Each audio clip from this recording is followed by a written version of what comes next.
Camila me disse que você ia se casar com o Thiago. Que casamento, Rafael? Ninguém me disse nada sobre isso. Então por que ela... Espera. Vocês ouviram? Dizem que foi o Thiago quem espalhou aquelas histórias sobre o Rafael. Meu Deus! Mas ele sempre foi tão quieto. Quieto demais, se você me pergunta. Talvez ela tenha razão. Talvez eu só saiba destruir o que toco. Mas juro, Larissa, um dia você vai saber a verdade. Lá em cima, onde as nuvens tocam a própria terra, existe uma pequena vila chamada Vale Verde. Montanhas por todos os lados, vento frio que descia dos picos ao entardecer, e todas as manhãs o som suave dos sinos das cabras ecoando pelos vales.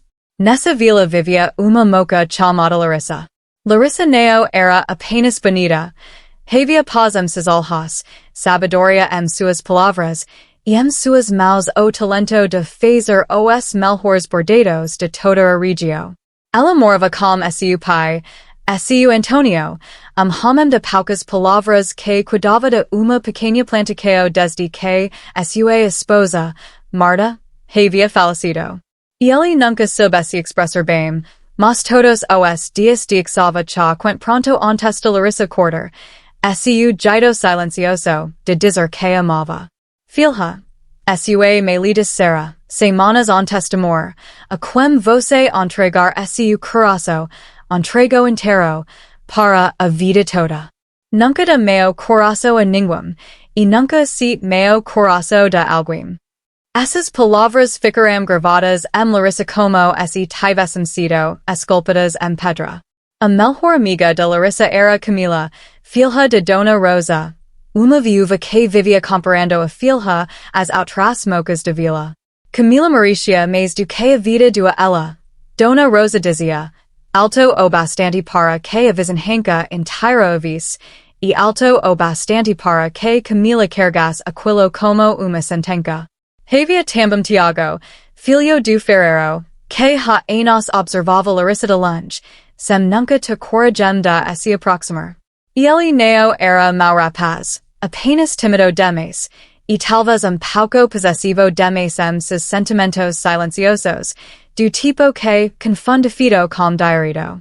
Naquele verão, pequeno detalhe passou despercebido por todos, inclusive por Larissa. Numa tarde qualquer, meses antes de qualquer coisa acontecer, Camila pediu emprestada uma caneta de tinta preta que Larissa usava para marcar os tecidos antes de bordar. A minha acabou, ela disse, casualmente, e nunca devolveu. Ninguém matou aquilo estranho. Por que queriam? Dia de verão, na beira do rio abaixo da vila, grupo de rapazes de cidade chega para piquenique. Entre eles estava Rafael, filho de seu Ricardo, empresário rico. Entre os amigos, era conhecido como o cacador de carecos. Seu melhor amigo, Bruno, sempre o provocava. Seu primo mais novo, Lucas, apenas observava, mais cauteloso que os outros. Foi naquele dia que Rafael avistou, ao longe, uma moça brincando com suas cabras na encosta. O som do riso dela atravessou o véu e chegou a ele como algo que nunca tinha ouvido antes. Como ela? E ele perguntou. O guia local, Zé, seguiu o olhar de Rafael. Essa é Larissa. Não perca seu tempo, ela não é como as mocas que você conhece. Rafael sorriu. Toda moca é assim, e que alguém tanto do jeito certo. Lucas, calado, trocou olhar com Zé. Havia algo no jeito como Rafael falou aquilo, não como uma piada, mas como se já estivesse se afogando. Rafael mudou sua estratégia. Todas as manhãs, uma flor aparecia à porta de Larissa. Seu Joaquim, dono de mercearia, observava tudo do balcão e comentava com quem quisesse vir, mas nunca com maldade, apenas curiosidade de vila pequena. Tiago também percebeu as flores. E, pela primeira vez, algo nele se acendeu. Não raiva ainda. Apenas medo antigo de perder algo que nunca tinha sido dele, mas que ele sempre tratou como se fosse questo de tempo. Entardecer, Camila foi à casa de Larissa. Ovi dizer que quil rapaz rico andando por aqui. Dis, brilho estranho nos olhos que Larissa, como sempre, neo percebeu. Esse tipo de amor é como o vento das montanhas, Larissa respondeu, sorrindo. Chega forte, e vai embora rápido. Os meses se passaram. Rafael pagou, segredo, o remedio de uma vizinha idosa quando ela adoeceu. Aos poucos, essas histórias chegaram aos ouvidos de Larissa, e algo nela começou a amolecer. Não consigo mais finger que você é apenas mais uma pessoa na minha vida, Rafael disse, à beira do rio. Assim ser minha, para sempre. Está bem, Larissa respondeu. Mas eu não he sido meu coração. Para a vida toda. Eu juro. So havia coração Vale Verde que não compartilhava daquela felicidade. Poucas semanas depois, Larissa encontrou envelope sem remetente sob sua porta. Larissa, Rafael fez a mesma promessa a três mocas na cidade. Pergunte pelos nomes de Renata, Patricia e Bianca. A letra era cuidadosamente desmarcada, inclinada de jeito diferente do normal, como se alguém tivesse praticado antes de escrever. Larissa não reconheceu nada nela. Por que reconheceria? A pessoa que a escreve tinha usado, semanas antes, uma caneta emprestada e nunca devolvida, exatamente para que a tinta não combinasse com nada que já existisse na casa de Camila. Larissa Caru e Amiga. Isso é terrível, Camila disse, os olhos marejados. Mas não ha fumica sem fogo. O que Larissa não sabia era que a informação vinha de Juliana, prima de Camila que morava na cidade e trabalhava perto da casa de seu Ricardo. Juliana tinha comentado, meses antes, displicentemente, sobre aquelas três mocas que o filho do seu Ricardo namorou e largou, sem imaginar que Camila guardaria cada palavra como comunicou. Sozinha, Larissa foi a da cidade. Encontrou Renata, hoje professora e meida a menino chamado Gabriel. Encontrou Patricia, já noiva de outro homem. Ambas confirmaram. Mas também disseram que aquilo tinha sido anos antes, quando Rafael era só garoto brincando do adulto. Esse detalhe, o tempo, o contexto, nunca esteve na carta. E a dúvida cresce como sombra. Enquanto isso, algo mais acontecia paralelo, sem que Larissa soubesse. Tiago, cada vez mais inquieto vendo o noivado se formar, começou a seguir Rafael discretamente pela vila. Dia, foi visto conversando Tom Bixo com Zé, perto da casa de hóspedes onde Rafael ficava. Dias depois, alguém viu Tiago saindo, de madrugada, na Rico, de cidade. Os boatos começaram a circular. Será que foi Tiago quem espalhou aquelas histórias? E ele sempre cas Larissa para si. E Bruno, quando visitou a vila brevemente comentou, aquele ferreiro tem cara de quem guarda rancor. Rafael, ouvindo esses boatos, quase confronta Tiago, mas Lucas o seguro. Não tem prova nenhuma. So porque ele te olhafio neo significa que fez alguma coisa. Na verdade, Tiago tinha ido à cidade por motivo completamente diferente, buscar anel que havia encomendado meses antes, na esperança tola e silenciosa de que, se Larissa dia ficasse livre, ele estaria pronto. Sua conversa com Zé fora apenas para perguntar, envergonhado, se Rafael, era homem serios ou so mais rico brincando. Ele nunca escreveu carta nenhuma. Sua culpa era apenas a damar silencio uma mulher que nunca seria dele. 3 dias depois de descoberta na cidade, Rafael foi a da casa de Larissa com buque. Per com essa encenaqueo, Larissa disse, jogando as flores no chão. Renata, Patricia, Bianca. Larissa, isso foi ha anos. Chega, via embora. E neo volti. Ele tentou se aproximar, mas a porta já estava fechada. Camila, de longe, observava tudo com sorriso quase invisível. Naquela noite, Rafael escreveu uma carta, a única coisa que conseguia fazer antes de partir. Não conseguiu entregá-la em mãos. Então disse com esse Joaquim, pedindo que a repassasse discretamente a Larissa. Joaquim, sem desconfiar de nada, entregou o envelope a Camila no dia seguinte, pensando que ela, como melhor amiga, saberia o melhor momento de dar a Larissa. Camila leu a carta sozinha esse quarto, e a clima na chama de lampio. Foi a única tentativa de Rafael de se explicar. E ela nunca chegou a quem deveria. Rafael voltou para a cidade naquela noite, sem saber que sua carta nunca fora entregue, e por isso, quando os dias se passaram sem nenhuma resposta de Larissa, ele concluiu, com o coração partido, que o silêncio dela era a resposta final. Foi esse silêncio, e não apenas o rompimento, que o convenceu a não insistir, a não voltar, se afagar no trabalho de família em vez disso. 2 anos, sob sua dirico, empresa cresceu elam do esperado. Bruno e Lucas viam o amigo se transformar number homem serios, quase irreconhecível. Vale Verde, Larissa também se afundava no trabalho. Tiago tentou se aproximar dela algumas vezes, sempre com gentileza, mas Larissa educadamente o mantinha à distância.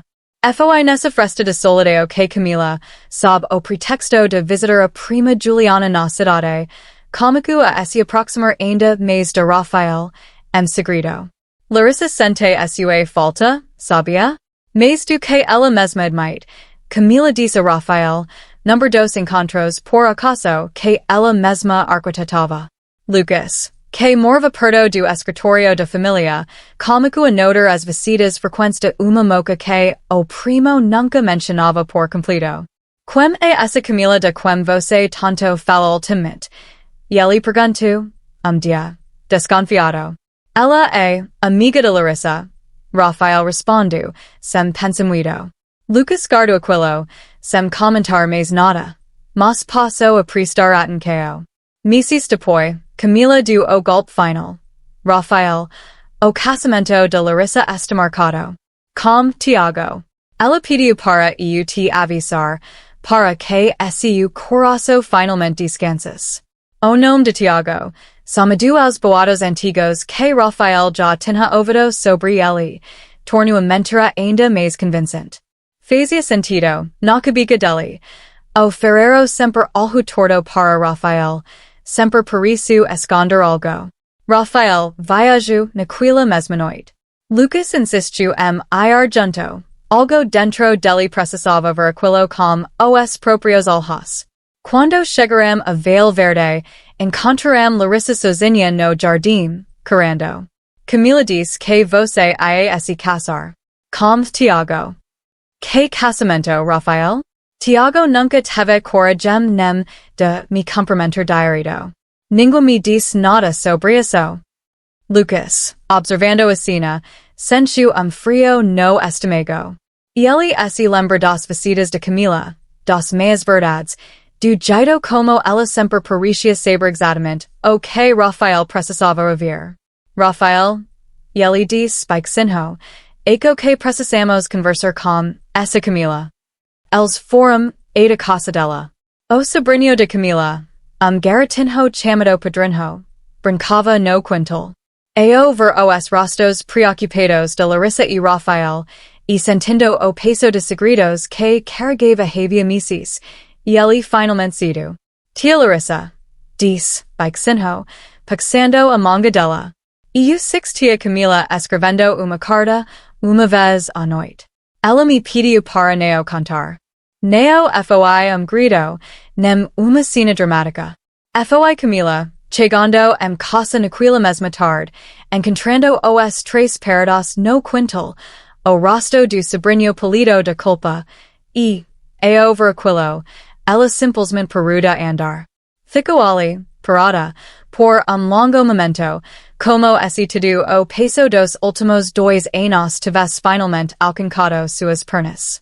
Eu não queria que chegasse a esse ponto, ela disse, por fim, a vos baixa, quais canzada, semifuria que todos esperavam. Comecei so com uma carta. So queria que você duvidasse pouco, Larissa. Neo imaginei que ia durar tanto assim, tanto tempo. Ela olhou para as próprias mãos. Minha mãe sempre disse que você tinha o que eu nunca teria. Eco que, em algum momento, comecei a acreditar nisso também. Neo houve gritos. Apenas o silencio pesado de uma amizade que se desfazia devagar, como tecido puxado fio por fio. Nos dias seguintes, Larissa mal saiu da casa. O Antonio, sem saber o que dizer, dixava cha quanto à porta do quarto todas as manhãs. Tiago, eu saber de tudo, foi a casa de Larissa uma última vez, não para pedir nada, mas para devolver, sem explicao, pequeno embrulho, o anel que havia comprado meses antes. Não é para você usar, ele disse envergonhado. So, não queria guardar mais. Espero que você seja feliz, Larissa. E foi embora, sem esperar resposta, finalmente livre do próprio silencio. Rafael fica na pequena hospedaria de vila, sem pressa, sem insistir. Uma tarde, foi a porta de Larissa, sem flores. Eu escrevi uma carta, na noite em que fui embora, e ele disse.